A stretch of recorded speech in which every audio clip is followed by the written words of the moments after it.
Good evening, everyone. Good evening, Eugene. City Council, City Manager, elected officials, tribal leadership, dedicated staff, colleagues, friends, dear family, all of you here in this room and those of us zooming in from afar or watching this meeting sometime in the future that we are walking into. It is so wonderful to have you here. Welcome, everyone. Because here we are, in the thriving heart of the southern Willamette Valley, Oregon's second largest city, our extraordinary Emerald Shire, a city that is both great and the greatest, a sanctuary shaped by wild, still waters, a pastoral and promising tree city, sister to Jinju, Kathmandu, and Kakagawa, and the one and only Tracktown, USA. Thank you all for the care and service that you give to our community. It is an absolute honor to be your 40th mayor. I'm so grateful to begin by celebrating the contributions of community leaders like Guadalupe, Dan, Nancy, and the Fan Equity team, and more than a decade of Bold Steps honorees from across our business community. These kinds of contributions are in our civic DNA. And looking around this room and across our community, I want to begin by acknowledging just how privileged I am to have this very unique perspective. Because here I am, looking out at you, and I see you. I see a field of talented, passionate, thoughtful people, valued partners, and a community that is devoted to the well-being and the betterment of a very particular place. And here you are, together, looking back in the same direction, all together, at roughly the same thing. And that moment together is no small thing. I promise we will do this more. Like you, I'm looking ahead, ready for the work before us, mindful of the challenges that we will face, and motivated by the opportunities that we share. Our future will be shaped by the depth of our connections, the strength of our partnerships, and our ability to hold shared values at a time when so much energy seems to be focused on pulling apart. Sometimes in that context and in our world, it can be incredibly easy to forget the unique assets that make Eugene so special, especially when compared to other cities of our size or even to cities much larger. It begins with our still, wild river and our clean water. But it's also the abundance of nearby farms, our immediate access to higher education, groundbreaking research, and economic opportunity, the intellectual capital of our flagship university and colleges, the local commitments to education and public schools, to libraries and to library cards, the hands-on social innovations of our nonprofit sector, and the idea generators who elevate our local industries. It's the sprouting recreational capacity of our open spaces and the charm that comes with internationally renowned events happening just around the corner. Because not everywhere can you just pop down the street for a world premiere performance or a world record moment. Even our sky-high engagement with civic life, it's enviable, especially in these times. It's a strength to live in a community that cares so actively, conscious of the legacy that we are leaving and focused on how we are shaping that legacy with our actions every day. This is consistent, disciplined work, creative work towards goals that are just outside of our grasp until the moment that they're not. This very building is an example, the Holt Center for the Performing Arts, a project funded entirely by local private donors and a third pitch to voters in 1978. It takes a lot to put something back on the ballot a second time. Imagine what it took to think about a third try. That's a hard-fought outcome. Work that was done by people who are holding on to a dream and wanting to build a bridge into a future and to a better community. And I truly believe that we all share this determination to help make something special happen here. It is part of why people say all around the country, and I know you've heard it too, You're from Eugene? I love Eugene. I love Eugene. And I love Eugene too. We have these intangible and obvious built assets, but so many of them track back to our people. Some of those people are in this room with us right now. Some are resting in peace and power. Some have just newly arrived. People who all made the powerful decision to truly invest their energy here, to invest their energy in us. There's no mistaking that this is a place that believes in itself, even if we sometimes grumble about that very quality that we hold so dear. We believe that we can do things differently, and we believe that we can do them better. And that is a wholly unique proposition, a sincere, competitive advantage, and it's something that we should never overlook. For the past 18 months, I've had the opportunity to spend time with people all across our community, knocking on doors in every neighborhood, but also with groups and at gatherings, listening to how people care about this place, and also about their concerns. Everyone wants to know how it is that we are going to rise to meet the challenges of our time. How will our city make progress on particularly complex issues like housing and homelessness, infrastructure, the economy, equity, climate, within a national and global context that seems absolutely defined by systemic crises and a completely unwieldy feeling of political division? Can our city choose to be a lantern? And so tonight, I would like to reflect a little bit on stability and opportunity, and the specific ways that we can nurture both. They are both part of what we love about this place, and we've chosen to invest our lives here. They're part of why. And the city plays a crucial role in support. Housing is the foundation of opportunity in every community, for every person and family across all backgrounds and incomes. Housing availability allows young families, workers, artists, and businesses to say, yeah, this is absolutely the place that we want to invest our lives. And I think we can make it work. That's a decision that probably sounds familiar to many people in this room. You may have made a decision like that in your own life. An accessible and affordable housing market has made Eugene attractive for decades. But today, 45% of our community is housing cost burdened, meaning they're paying too much for the housing that they are struggling to hang on to, with renters especially bearing the brunt. Housing costs are increasing at a rate about twice that of the increase in our incomes, and our vacancy rate has averaged well below 5% for over a decade. This is a truly unforgiving context for our families and children to have so little housing available. The lack of available affordable housing is the root of our homelessness crisis. For those without housing or shelter, every day is a traumatic and destabilizing experience. But housing is not just a necessity and a human right. It's also a prerequisite for the vitality and dynamism and prosperity that we want to grow here. It's a foundation, but also a springboard. A commitment to addressing this crisis is one of the reasons why I ran for mayor. And I look forward to working across all scales and with all of our committed partners who are deeply invested in this work. We all want to see our community grow in ways that are healthy and supportive of an affordable quality of life. And we know from thought-leading research organizations like the National Low-Income Housing Coalition that increasing access to affordable housing is the most cost-effective strategy for reducing childhood poverty in the United States. And we know that access to stable housing supports economic mobility, school readiness, and it helps to close the racial wealth gap. These outcomes underscore why I'm framing housing through the lens of stability and opportunity.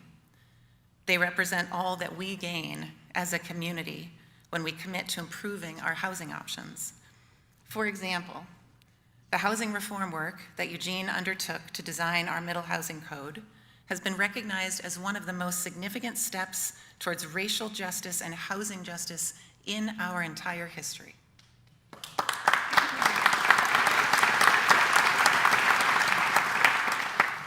This thoughtful re-regulation process has also been productive in creating new housing opportunities. Because thanks to these reforms, which allow for diversity of housing options and prioritize affordability, so far we're seeing somewhere around 100 new units per year, spread all throughout the city, a city with more than 83,000 existing residential addresses. About 100 units new a year in just this last couple of years. So while that change isn't radical by any stretch, it's significant because in just those few years, these regulatory changes are on track to spur what could be $50 million in new housing investment. Thank you. And these new homes, the reason to applaud that is that they are helping us meet our housing crisis. And what's important to keep in mind is that they mostly didn't need any public funding. They simply needed for us to enact policies that allowed for them to exist.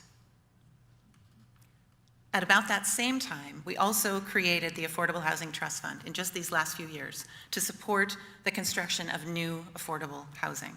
And so tonight, I want to highlight the power of this three-pronged approach, reducing costs and improving regulation while identifying strategic funding. This approach holds tremendous potential for us as we work together to create sustainable housing options, and that is going to especially be true in downtown Eugene. Because most of downtown Eugene, maybe all of downtown Eugene, still has a lower residential density than most of our typical neighborhoods. And that statistic should tell you almost everything you need to know about why downtown has struggled. Vibrant places need people power. They need concentrations of energy. That's us. That's what people bring to spaces and places. And our city center should be where residential density is highest. Downtown needs people to support local businesses, to start small businesses, to activate public spaces, and to breathe life into our city center. It's the housing that holds the people, and we need people in downtown. During my campaign, I spoke about the need for a downtown housing initiative, and so tonight I will announce a challenge that builds on our current plans. We need to build 1,000 new units of housing in downtown in the next 5 years. And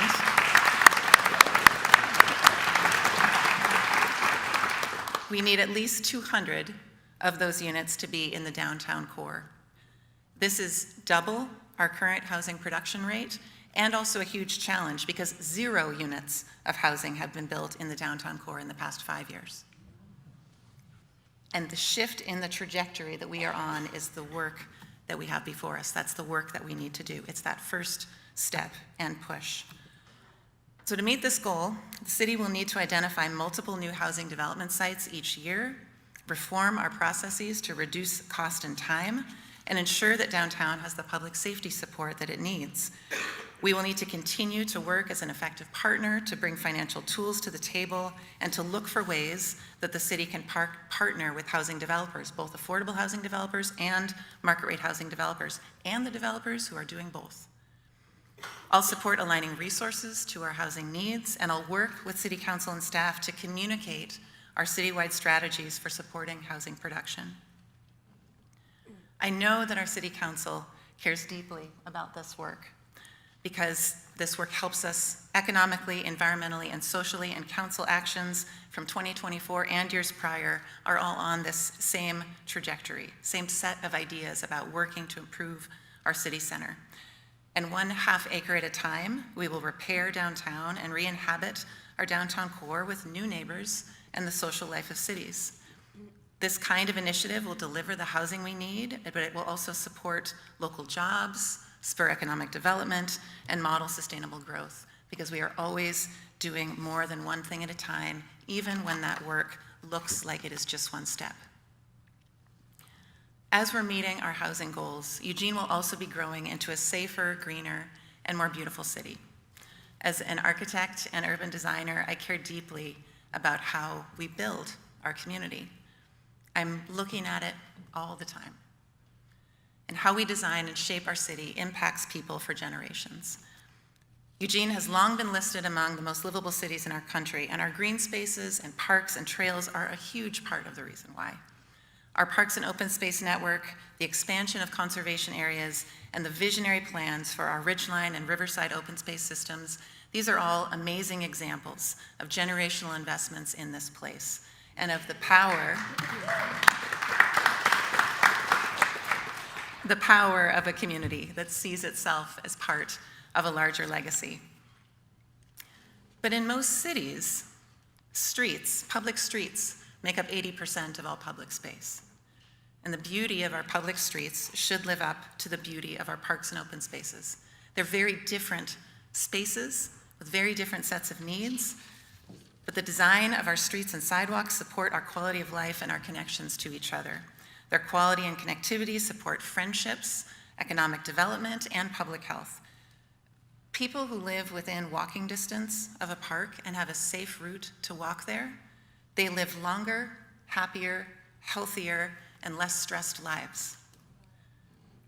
That's part of why I love Eugene. That's the type of opportunity that we want for everyone here to have access to. Surrounded by such extraordinary green spaces, I often think about the ways in which we can weave these natural connections throughout our city to ensure that everyone has such easy access. And I'm thinking a lot about questions like this. How can we celebrate the unique character of our neighborhoods and our urban public spaces while honoring the beauty that is all around us? This work can happen in generational projects like the transformation of Franklin Boulevard and with key bicycle corridors or pedestrian safety and beautification projects in our neighborhoods. It can happen in all the work that we do. It's just a matter of holding that focus and holding that vision. Because when we think about safety in public space, we have to focus on design, not just behavior, because design influences behavior in profound, continuous ways. Street design, in particular, is designing for safety. Streets are our most dangerous public spaces, and in Eugene, we want to make it safer for people to drive and also to walk and to bike, and easier for them to take advantage of our transit system. The average household in Eugene spends 23% of their income on transportation each year. That's an average of $12,000 every year. So transportation options that save people money support overall affordability, and they are among the most influential climate actions that we can take. I will actively support all of the work to better connect us and to make Eugene a more beautiful city.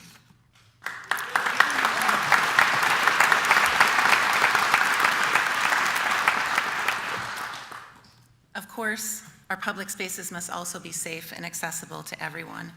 Everyone in Eugene should be able to enjoy our public spaces without worrying about harassment, profiling, or violence. We have significant work to do on this front. The work is complex, but also with more urgency than ever, we must address the ongoing crisis of our unhoused population and the repercussions of homelessness. No city solves homelessness alone. We both need and have very strong partners in this work, and we will build more partnerships as we go. Those current partnerships reach from the governor's office to our incredible legislative delegation, Lane County leadership, dedicated nonprofit organizations, and a civically minded business community, as well as to all of you. In this work, we are part of a team, and we absolutely have some players.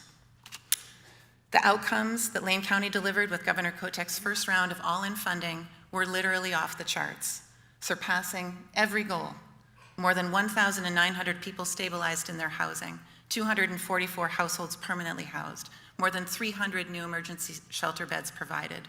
And round 2 of this work by Lane County is on a similar track. And recently, yes, absolutely. Recently, leaders from all 3 sectors have supported the launch of Act Now Lane, underscoring the importance of partnership and of incorporating diverse public, private, nonprofit expertise to move the needle on structural systemic challenges. I've been part of that work over this past few years, and I am very encouraged by the mobilization of this local capacity. In this work, the City of Eugene's catalytic role has been to advocate for innovative shelter solutions and expand the range of shelter types that qualify for state funding. As the population center of the county with a nation-leading per capita rate of homelessness, the crisis of homelessness looks different here. The recent work that our city and our neighbors and our community partners have done to stand up our innovative shelter consortium and solutions is helping to save lives and reduce conflict and mitigate harm. And for that, I am grateful to all of the people who have been a part of that work.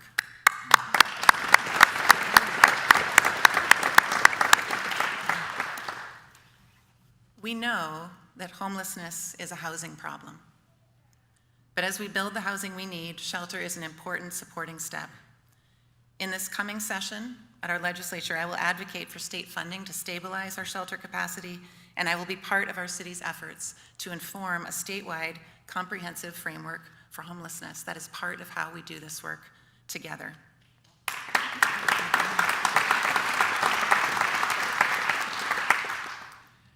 We have a lot to do, understatement of my early 2025, and we have a lot more to talk about. But I am going to close now in just a moment because we also have a duck and a titan and a beacon, as well as refreshments out in the lobby, and I would love for you to meet them and also spend some time with each other. I hope you'll join me there in just a moment. But first I want to say that as our city's only citywide elected official, the mayor has a unique responsibility to foster civic engagement, support communication, and uphold the public trust. I promised to be accessible and proactive in this work, and I will. Many of you know that I love a coffee meeting or a meeting that's literally on a run. We can also go for a walk. But I'm happy and I'm hoping that you will also invite me back to your front porches. Over the next year, I'll coordinate a series of informal community porch tours with neighbors and businesses all around Eugene. Please take note. Please send an email. We will follow up.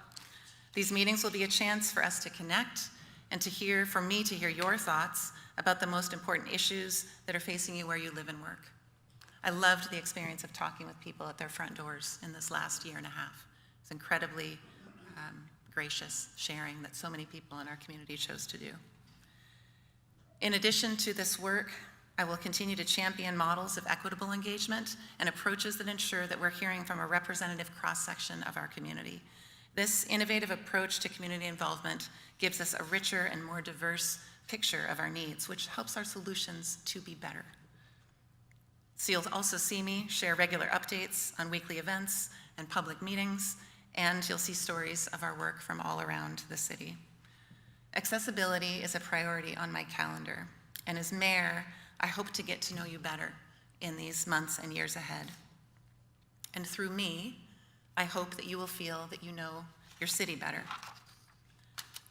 Tonight, I shared some of the key challenges and opportunities that we have ahead: creating affordable, accessible housing, building safer, greener, and more vibrant public spaces, and fostering deeper civic engagement across our entire community.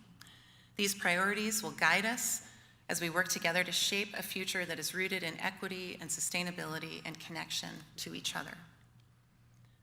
One of my goals is to help you see all the ways in which our city is working for you and to bridge the gaps in our understanding so that we can meet our challenges head on. It needs to be a two-way street. We're working on a place where everyone feels that they have a chance to thrive and that their voice is heard. And I hope that you feel deeply connected through this work to the generations before us who added their part, and also to the future and the people who will enjoy the work and the energy that you invested here. Together, we are shaping a city that reflects our shared values and that can hold all of our dreams. It offers both stable footing and the opportunity to soar. So I want to thank you again for being here tonight and for being here in this moment together. It is a joy to see you. It is a delight and an honor to work with you. I look forward to all we will do, and I am so proud to be your mayor. Thank you.